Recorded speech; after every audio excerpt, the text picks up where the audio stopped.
माणगाव तालुक्यात म्यूल अकाउंटचे रॅकेट 5 खात्यांमधून तब्बल 1,70,00,000ची संशयास्पद उलाढाल. सायबर गुन्हेगारांचे जाळे माणगाव व गोरेगाव पर्यंत. कमिशनच्या लाभापोटी बँक खाती पुरवणाऱ्या 6 जणांवर गुन्हे दाखल.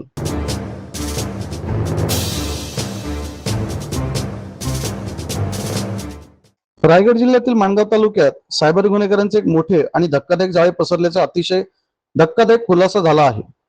अवघ्या काही हजारांच्या कमिशनपोटी स्वतःची बँक खाती सायबर वामट्यांना म्यूल अकाउंट म्हणून विकणाऱ्यांवर माणगाव आणि गोरेगाव पोलिसांनी मोठी धडक कारवाई सुरू केली आहे. माणगाव व गोरेगाव पोलीस ठाण्याअंतर्गत उघडकीस आलेल्या 3 वेगवेगळ्या प्रकरणांमध्ये बँक ऑफ इंडिया आणि बँक ऑफ महाराष्ट्राच्या खात्यामधून अवघ्या काही दिवसात तब्बल 1,69,64,00,000 रुपयांची अवाढव्य उलाढाल झाल्याचा पर्दाफाश झाला आहे.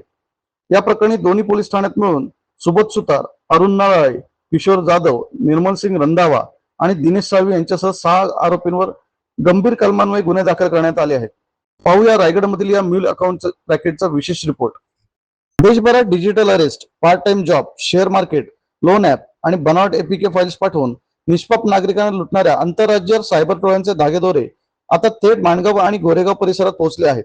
माणगाव पोलीस ठाण्याचे सायबर अंमलदार सुग्री मुंडे आणि गोरेगाव पोलीस ठाण्याचे साईनाथ गुडमेवाड यांनी नॅशनल सायबर क्राईम रिपोर्टिंग पोर्टलवर केलेल्या तांत्रिक विश्लेषणात या खात्यांचा काळाबाजार चव्हाट्यावर आला आहे. पहिले प्रकरण माणगाव बँक ऑफ इंडिया.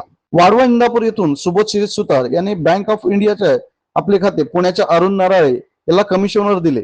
22 ते 24 फेब्रुवारी दरम्यान या खात्यावर 19,32,000 रुपयांची उलाढाल झाली. यातील फ्रॉडच्या रकमेबाबत थेट ओडिसाच्या भूत पोलीस ठाण्यात तक्रार दाखल आहे.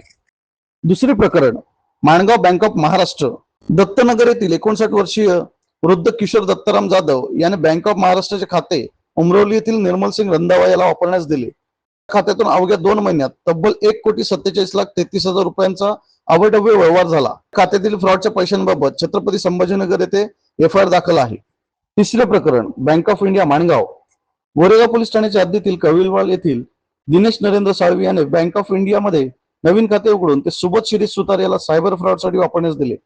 या खात्यात 3,666,000 रुपयांची उलाढाल झाली असून याबाबत गुजरात राज्यातील अहमदाबाद घाटलोडिया पोलीस ठाण्यात तक्रार दाखल आहे. सायबर फसवणुकीच्या पैशांची विल्हेवाट लावण्यासाठी जाणीवपूर्वक स्वतःची खाती पुरवून गुन्ह्यात प्रत्यक्ष मदत केल्याप्रकरणी संबंधित सर्व आरोपींवर भारतीय न्याय संहितेच्या कलम 318(4), 317(5), 317(3), 61(2), 49 आणि 3(5) अन्वये कडक गुन्हे दाखल करण्यात आले आहेत. कमिशनच्या किंवा पैशांच्या लालसेने आपले बँक खाते, एटीएम किंवा पासबुक कोणालाही वापरण्यास देणे म्हणजे थेट सायबर गुन्ह्यात भागीदार होणे आहे. 2.25 कोटींच्या काळ्या पैशांचा मुख्य सूत्रधार कोण आणि या भागात आणखी किती म्यूल खाती सक्रिय आहेत याचा कसून तपास माणगाव व गोरेगाव पोलीस करत आहेत. रायगड जिल्ह्यातील अशाच नवनवीन बातम्या आणि सविस्तर विश्लेषणासाठी रायगड प्रतिबिंब न्यूज चॅनलला नक्की सबस्क्राईब करा आणि बेल आयकॉनला दाबायला विसरू नका. पाहत राहा रायगड प्रतिबिंब न्यूज.